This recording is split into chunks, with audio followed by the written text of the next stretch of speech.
Hello dear students, in our today's video we are going to analyze the science sample question paper 2020-21 for the class 10th issued by the CBSE central board of secondary education. उसका paper उसको हम analyse कर रहे हैं science के question paper को।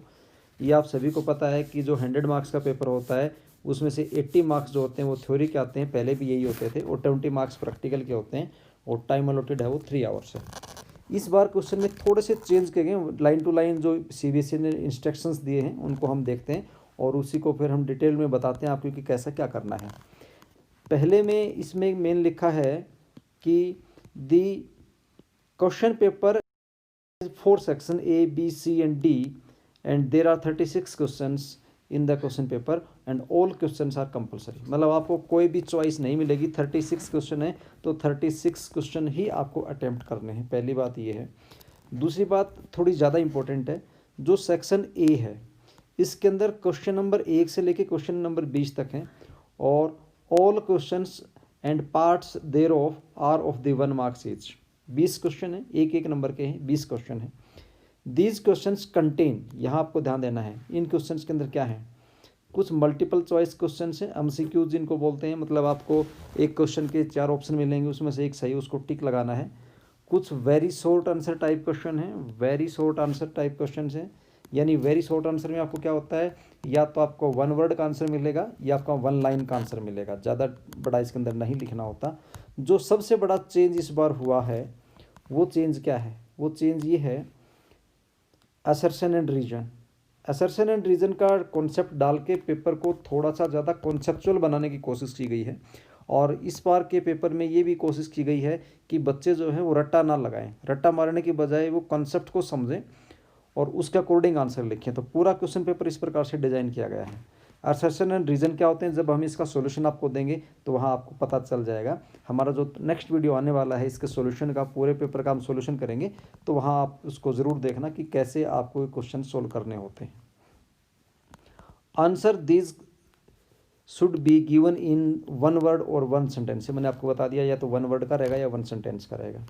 Section B पे अगर हम जाते हैं, देखते हैं सेक्शन बी को, तो सेक्शन बी में क्या है, 21 से 26 के जो क्वेश्चन है सेक्शन बी के अंदर आएंगे। शॉर्ट आंसर क्वेश्चन से 2 मार्क्स के क्वेश्चन होंगे ये, और ये जो क्वेश्चन है वो 30 to 50 वर्ड्स के अंदर आपको लिखने हैं। सेक्शन सी है, सेक्शन सी में 27 to 33 क्वेश्चन है, शॉर्ट आंसर टाइप क्वेश्चन है, 3 मार्क्स के क्वेश्चन हैं ये, और इनका जो रेंज है वर्ड्स की वो 50 to 80 वर्ड्स। आपको वर्ड की, जब आप एग्जाम में आंसर लिखते हो तो जो वर्ड्स की रेंज है उसको भी आपको ध्यान देना होता है। ऐसा नहीं कि आपने बहुत छोटा आंसर लिख दिया या बहुत बड़ा आंसर लिख दिया, आपने 2 पेज फिल कर दिया, ऐसा नहीं होता। एक लिमिट के अंदर आपको आंसर लिखना होता है। सेक्शन डी जो है, सेक्शन डी वो 34 to 36 है और लॉन्ग आंसर टाइप क्वेश्चन है, 5 मार्क्स के जो क्वेश्चन है इनके जो वर्ड आंसर है वो आपको 80 to 120 वर्ड्स के अंदर आंसर लिखने हैं। पूरे पेपर में आपको ओवरऑल चॉइस मिल जाएगी, बट कोई सिंगल चॉइस नहीं मिलेगी। सिंगल चॉइस का मतलब है जैसे आपके पास 36 क्वेश्चंस हैं तो आपको पूरे 36 क्वेश्चन ही सोल्व करने हैं। ऐसा नहीं है कि 36 क्वेश्चंस में से आपको ऐसे कहे कि आप कोई 35 सोल्व करो या 34, नहीं, ऐसे नहीं मिलेगा। 36 मतलब 36 ही सोल्व करने हैं। हाँ, कोई क्वेश्चन है उसका आपको ऑप्शन मिल जाएगा। जैसे आप एक स्टेटमेंट लिखा है, इंस्ट्रक्शन में साफ साफ दिया बताया गया है कि there is no overall choice, कोई चॉइस आपको ओवरऑल नहीं मिलेगी। However internal choice have been provided in the same question. कोई क्वेश्चन की चॉइस मिल जाएगी आपको, जैसे क्वेश्चन नंबर मान लीजिए आपके पास 5 है तो 5 में आपको चॉइस मिल जाएगी, पहला पार्ट करो या दूसरा पार्ट करो, ठीक है ना। Okay, and the students has to attempt only 1 of the alternative in such question. इसमें अल्टरनेटिव आपको दिया मिलेगा। Wherever necessary neat and properly label diagram should be drawn. और जो डायग्राम होते हैं बहुत साफ़ सुथरे आपको बनाने होते हैं, क्योंकि डायग्राम के भी मार्क्स इसके अंदर होते हैं। तो यहाँ पे ओवरऑल अगर इसको हम देखें तो यहाँ पे इन्होंने इस बार क्या किया है, जो असर्शन और रीजन का नया टॉपिक डाला है, और 1-2 टॉपिक आगे हमने क्वेश्चन पेपर को देखा तो पता चला कि पैसेज है और पैसेज में से आपको आंसर लिखने हैं। तो पैसेज में से आंसर लिखने हैं वो आपके लिए आसान हो गया, वहाँ से पेपर मुश्किल नहीं कहेंगे हम।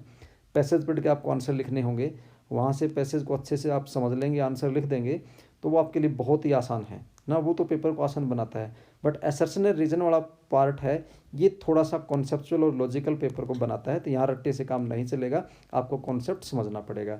तो हम बोल सकते हैं कि न ज़्यादा आसान पेपर है तो न ज़्यादा मुश्किल है। एक प्रकार के पेपर को सीबीएसई ने पूरी तरह से कोशिश किया है कि बच्चा जो है वो कॉन्सेप्ट समझे, रट्टा ना मारे। पहले क्या होता था, बच्चा रट्टा मार लेता था, डायरेक्ट आंसर लिख देता था। तो इस बार आप ऐसा करेंगे तो आप मुश्किल में पड़ सकते हैं। इसलिए रट्टा मारने के बजाय टॉपिक को समझें और उसके अकॉर्डिंग जो है अपने आंसर्स प्रिपेयर करें।